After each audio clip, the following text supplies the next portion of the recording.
즉 윤영찬 국민소통수석이 들어가 있고 카카오 부사장을 했던 정혜승 씨가 뉴미디어 비서관으로 채용이 됐습니다.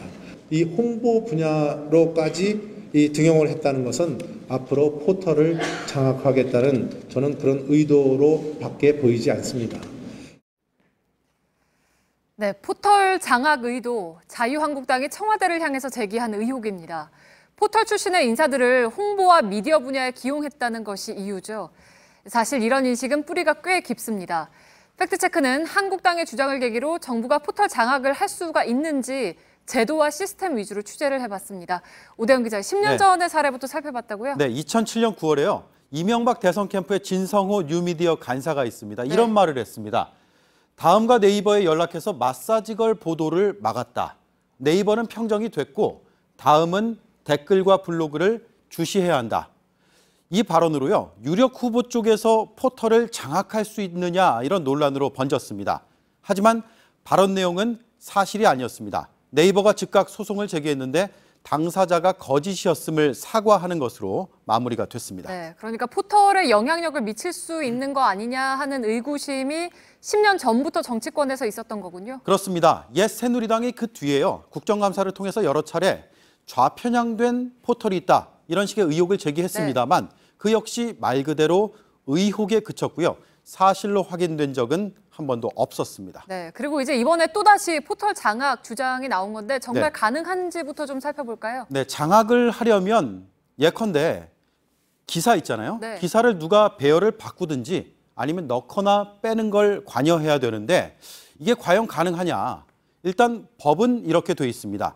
기사 배열의 기본 방침과 책임자를 공개하도록 돼 있고요. 방침의 구체적인 내용을 화면으로 제공하도록 돼 있습니다. 특히 독자 이익에 충실하여야 한다라고 밝히고 있습니다. 따라서 정치적인 판단, 인위적인 개입을 하지 말라는 것이 이 법의 취지입니다. 네, 그러면 실제 운영은 어떻게 되고 있습니까? 그러니까 포털의 기사 배열 방식부터 좀 설명을 해주실까요? 네, 먼저 네이버부터 볼까요? 네. 언론사에서 기사가 들어오면요, 클러스터링이라는 알고리즘으로 기사가 모이게 됩니다. 그리고 여기를 거쳐서 가장 많이 다뤄진 주제의 기사를 중심으로 우선순위가 정해지는데요. 예를 들어서 팩트체크 정부 포털 장악 가능하다라는 제목의 기사가 제일 위로 올라왔다면 그 이슈가 절대적으로 많았다는 뜻으로 보면 됩니다.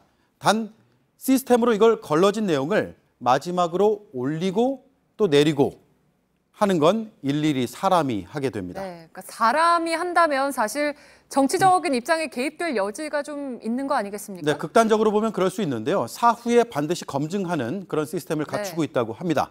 9명의 편집자문위원회가 주기적으로 감독을 하는데요. 이 중에서 6명이 여야가 추천한 인사들로 꾸려집니다. 또 분단위로 이 뉴스 배열의 이력들이 계속해서 기록이 되고요. 그래서 어떻게 변하는지 화면에 띄어서 일반인도 확인이 가능합니다. 그래서 기사 배열에 인위적으로 개입을 했다면 그 결과가 다 남게 된다는 게 네이버의 설명이었습니다. 네, 그러면 다음 카카오도 같은 방식입니까? 다음 카카오는 좀 다른 방식인데요. 이렇습니다. AI 방식의 알고리즘을 통해서 자동적으로 기사가 배열이 되고요. 사람이 개입하지 않습니다. 우선순위를 정하는 방식도 네이버와 다른데요. 이용자 각자의 패턴을 분석해서 관심 뉴스 위주로 배열이 되게 됩니다. 그러니까 사람에 따라서 이 화면에 나타나는 기사의 순서라든가 내용의 차이가 생긴다는 거고요. 편집의 이력은 하루 단위로 이용자에게 제공이 되고 그래서 인위적인 개입이 어렵다라는 게 다음 측의 설명이었습니다. 네, 또 기사 외에도 실시간 검색어도 논란이잖아요. 이것도 좀 조작할 수 있다라는 주장이 나오기도 했죠. 네, 두 회사 모두 알고리즘 방식으로 검색어를 관리하고 있고 또한 그 근거가 공개되고 사후 검증이 가능하다는 게 두 업체의 설명이었습니다. 네, 그러니까 업체 말대로라면 기사나 실검을 조작하는 거는 거의 불가능하다라는 얘기가 되는 겁니까? 네, 말씀하신 대로 거의라는 거고요. 네. 전제는 분명합니다. 업체 설명대로라면이라는 거죠. 이 제도와 시스템을 최종적으로 운영하는 건 사람입니다. 그래서 이용자의 감시와 견제 늘 필요하겠습니다. 네, 팩트체크 오대영 기자였습니다.